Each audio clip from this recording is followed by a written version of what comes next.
Hi viewers, welcome to our channel.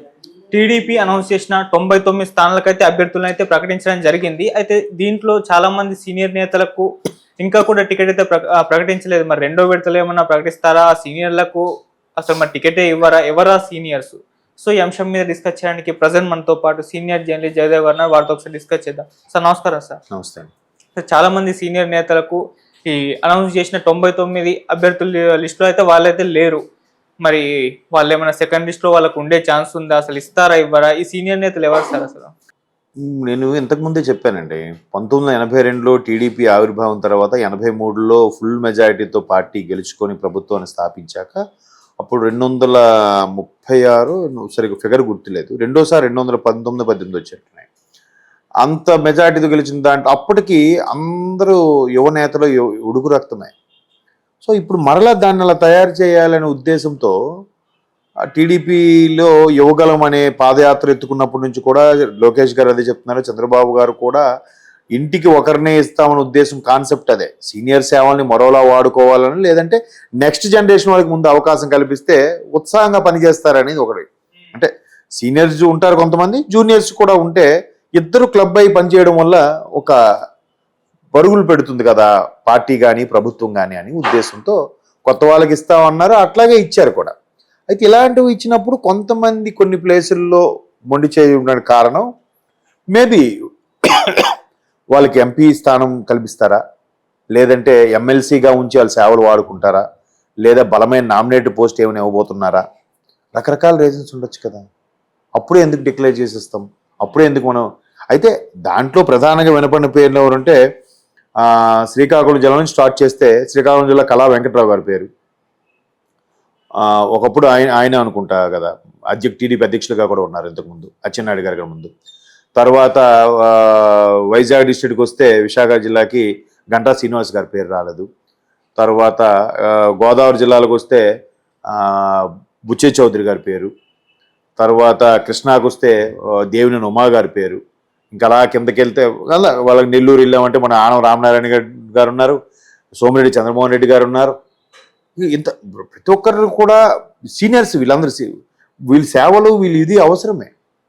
But వీళ్ళకి ఎటువంటి సముచిత స్థానం కల్పించబోతున్నారు అనేది చూడాలి. కాకపోతే వీళ్ళు ఎక్కడ కూడా వ్యతిరేక స్వరాలు ఏమి వినిపించలేదు కదా, లేదా కింద కార్యకర్తలు పురమాయించారా వీళ్ళు ధర్నా చేయండి గొడవ చేయండి అనేది ఎక్కడ రాలేదు కదా. వస్తుంది, టైం పడుతుంది. ఏంటి లేదు, నెక్స్ట్ 57 మంది ఇంకా డిక్లేర్ చేయాల్సి ఉంది కదా. 94, 24 కలిపితే 118 ఎంతో అవుతుంది. అంటే ఇంకా 170కి 57 స్థానాలు పెండింగ్ ఉన్నాయి కదా. 57 స్థానాలు పెండింగ్ ఉంటే ఆ 57 స్థానాల్లో వీళ్ళకి వేరే ప్లేస్లోకి వెళ్ళి మార్చి పోటీ చేయమనే ఛాన్సెస్ ఉండొచ్చా, ఉండకపోవచ్చా? There is a chance. ఇప్పుడు నేను చెప్పిన సోకాల్ లీడర్స్ అందరూ కూడా ఫెమిలియరే, రాష్ట్ర స్థాయి నేషనల్ స్థాయిలో ఉన్న లీడర్సే. గంటా శ్రీనివాస్ గారి పేరు తెలియని వాళ్ళు లేరు, కళా వెంకట గారి పేరు తెలియని వాళ్ళు లేరు, బుచ్చే చౌదరి గారి పేరు, గోరంట బుచ్చే చౌదరి గారి పేరు తెలియని వాళ్ళు లేరు, సోమిరెడ్డి చంద్రమోహన్ రెడ్డి గారు, ఆనం రామనారాయణ రెడ్డి గారు, వీళ్ళందరూ ఇంతమంది సీనియర్ నేతలు ఫెమిలియర్ కదా. వీళ్ళు అదే జిల్లాలో ఇంకొక నియోజకవర్గం నుంచి పోటీ చేయించేమో, ఏదైతే డిక్లేర్ చేయబడలేదో ఆ నియోజకవర్గం చేయించేమో, లేదా వారి సేవలను ఇంకోలా వాడొచ్చేమో. ఆల్రెడీ కసరత్తు చేయకుండా ఉండదు కదా. పైగా పార్టీ జెండా ఎన్ని జరిగినా పార్టీ జెండా పట్టుకొని మోస్తూ నిలబడే వాళ్ళకి, ఆ విశ్వాసంతో ఉండే వాళ్ళకి ఖచ్చితంగా అన్యాయం చేయబోదు. ఇంతకుముందే మనం మాట్లాడుకున్నాం. ఇప్పుడు రాజేష్ మహాసేన లాంటి వ్యక్తికి, కొత్తగా ఉండే అభ్యర్థికి ఆయన ఎంతవరకు పోటీకి తట్టుకోగలడు, లేదంటే పోటీకి ఖర్చు పెట్టుకోగలడు అనే ఆలోచన కూడా లేకుండా ఖచ్చితంగా ఆయనకు ఆదరణ ఉంది, ఆయన మనకు కష్టకాలంలో నిలబడ్డాడనే ఉద్దేశంతో ఫేవర్ చేసింది కదా టీడీపీ.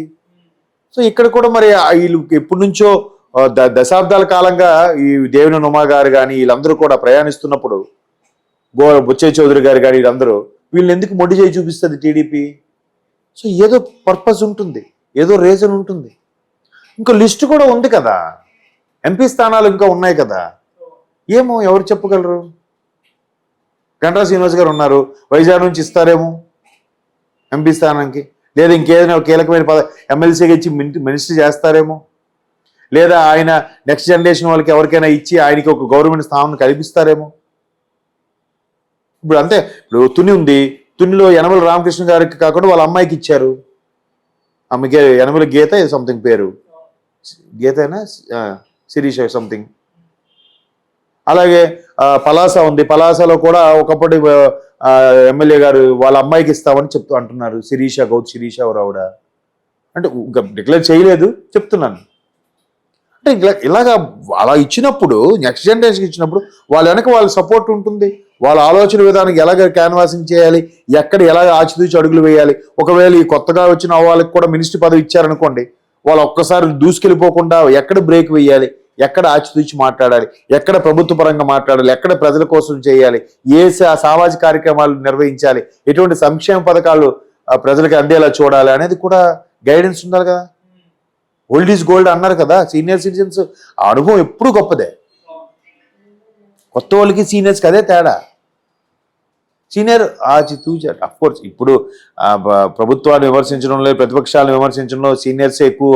కొంతమంది జూనియర్స్ తిట్టినంత గిదిగా సీనియర్స్ తిట్టరు కూడా, అంత త్వరగా నోరు పారేసుకోరు. కొన్ని ఎథిక్స్ ఉంటాయి సీనియర్స్కి. ఐ మీన్ మళ్ళీ ఇక్కడ మీరు మళ్ళీ తప్పుతో పట్టద్దు, జూనియర్స్కి ఎథిక్స్ లేవని కాదు. జూనియర్స్ ఆవేశం కొంచెం అగ్రెసివ్గా, మనం త్వరగా ఈ పని పూర్తి చేసేయాలి, రేపు మంది కాదు ఇవాళ పని చేసేద్దాం, మనకు మంచి పేరు తెచ్చుకుందాం, ప్రభుత్వానికి లేదా నియోజకవర్గానికి మంచి ఫెసిలిటీస్ కల్పిద్దాం అనే ఆలోచన ఉంటుంది. దానికి సీనియర్స్ జత కలిస్తే, బాబు నువ్వు చేసిన పని మంచిదే, చెయ్యు, కానీ రక్కాదు, ఇలా చేస్తే ప్రభుత్వానికి మేలు కలుగుతుంది, ప్రజలకి మేలు జరుగుతుంది, నీకు పేరు వస్తుంది అని 3 మేళవించి చెప్తారు సీనియర్స్. జూనియర్లకు కాదు, సార్ నాకు పేరు రాపని పర్లేదు సార్, ప్రజలకు హెల్ప్ అయితే చాలు సార్ అంటాడు.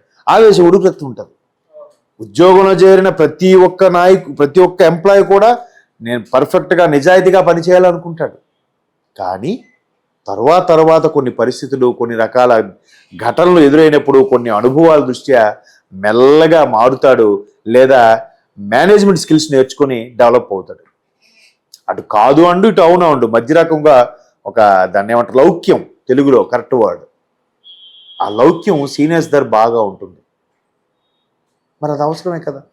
సో వాళ్ళు తెర వెనుకుండి తెర ముందు ఈ యంగ్ జనరేషన్ పెట్టి నడిపిస్తారు కూడా. అవసరం, వాళ్ళు అవసరం, వీళ్ళు అవసరమే. ఇందుకు ఉంటేనే 2 చక్రాల బండి నడుస్తూ వెళ్తుంది. అంతే కదా. ఇప్పుడు మొన్న బీజేపీ కూడా చూడండి ఏం చేసింది, పార్టీల్లో మ్యాక్సిమం యువ రక్తం వాళ్ళకే ముఖ్యమంత్రిగా ప్రకటించింది కదా. మరి సెంట్రల్లో ఎంతమంది సీనియర్స్ ఉన్నారు? ఈ రోజుకి అద్వానీ గారికి ఏమైనా వెయిట్ తగ్గిందా? అడ్వాణి గారికి వెయిట్ అడ్వాణి గారిదేగా. మోడీ గారు మరి 60+ ఉన్న ఆయన వెయిట్ ఆయనకు ఉందిగా. రాజ్నాథ్ సింగ్, చాలామంది సీనియర్స్ ఉన్నారు కదా. అలాగని సీనియర్స్ పక్క పెడుతున్నారా? కొంతమందికి కొన్ని రకాల అవకాశాలు ఇస్తున్నారు. రామ్నాథ్ కోవింద్ గారు అనేవారు మాజీ రాష్ట్రపతి. ఆయన గతంలో చాలా సేవలు చేశారట. ఆయనకి ఆ సముచిత స్థానం కల్పించాలి, తీసుకొచ్చారు, సడన్గా రాష్ట్రపతి చేశారు. ఎవరు చెప్పక్కర్లే, సేవలు గుర్తిస్తారు. టీడీపీలో కూడా అది ఉంది. బాలయోగ్ గారికి మరి లోక్సభ స్పీకర్, మొట్టమొదటి దళిత స్పీకర్గా అవతరించాడు ఆయన, బికాస్ ఆఫ్ టీడీపీ. నెక్స్ట్ ఇప్పుడు వచ్చే యంగ్ జనరేషన్లో కూడా మహిళలకు కూడా పెద్దపీట వేశారు, చూసారా? అక్కడ అబ్బాయి అనే కాదు, అమ్మాయికి కూడా అవకాశం ఇచ్చారు, సీనియర్స్ తాలూకు అమ్మాయిలకు కూడా. మరి 33% అనేది కూడా న్యాయం చేయాలిగా.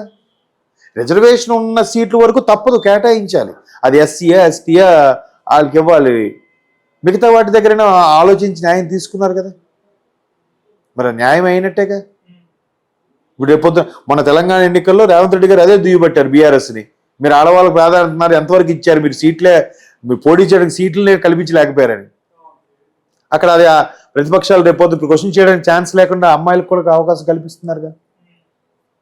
సో అంచేత ప్రతి ఒక్కరు కూడా ఆ సీనియర్స్ వాల్యూ ఉంటుంది, జూనియర్స్ వాల్యూ ఉంటుంది. సీనియర్స్ సేవల్ని జూనియర్స్కి ఎలాగ వాళ్ళ బ్యాక్ బోన్గా ఉండి ఎలా సపోర్ట్ చేయాలనేది వాళ్ళ పాత్ర వాళ్ళకు ఉంటుంది. ఇప్పుడే అందుకే తొందరపడి నిర్ణయాలు తీసుకోవడం వల్ల కొన్ని జరగాల్సినవి మిస్ అయిపోతుంటాయి.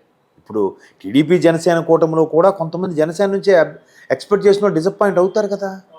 మరి వాళ్ళ పరిస్థితి ఏంటి? ప్రభుత్వం రానివ్వండి అయ్యా, మీకేదో చూస్తాము చేస్తాము అని ఏదో ఉంటుంది. ప్రభుత్వం వచ్చిన తర్వాత పార్టీకి చెందిన అధ్యక్షులకు కూడా పవరే వస్తుంది కదా. అది ప్రభుత్వానికి చెందిన పదవి కాకపోయినా పార్టీ అధ్యక్షుడు అనేసరికి ఒక పవర్. ఇప్పుడు సెంట్రల్లో బీజేపీ ఉంది, నడ్డా గారికి ఎందుకు అంత ఇమేజ్? ఆయన అధ్యక్షుడు, బీజేపీ అధ్యక్షుడు అంటే ఎంత ఇమేజ్? ఒక ప్రధానమంత్రికి ఉన్న ఫాలోయింగ్ క్రేజు, ఆ సెక్యూరిటీ ఉంటుందా లేదా?